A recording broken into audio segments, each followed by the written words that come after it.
Question number 9. A cylinder has a volume of 200 pi cubic centimeters and a diameter of 10 centimeters. Which of the following is closest to the height of the cylinder?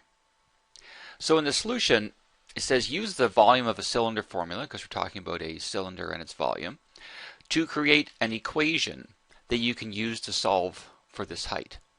And since the diameter of the cylinder is 10 centimeters, then the radius would be 5. Remember, diameter is the entire distance across the circular end. The radius is half of that.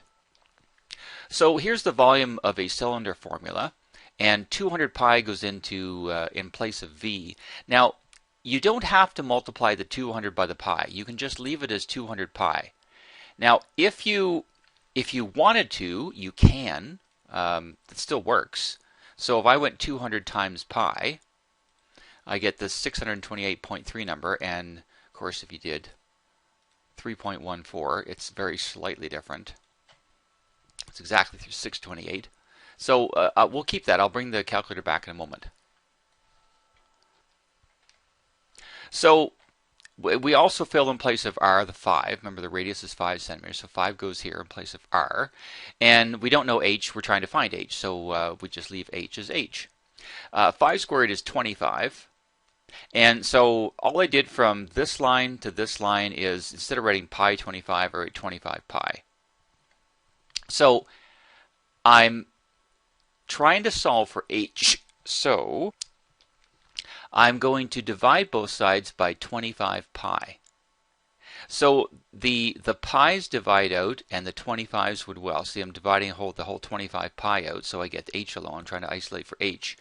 And so notice over here, you see when you divide the 200 pi by 25 pi, the pi's just divide out. And 200 divided by 25 is 8. Now, I still have my calculator here with the 628.3. In fact, I'm going to use that one. So just let me go back and do 200 pi again. So you see, I'm dividing both sides by 25 pi. This 200 pi is the 628.318, etc.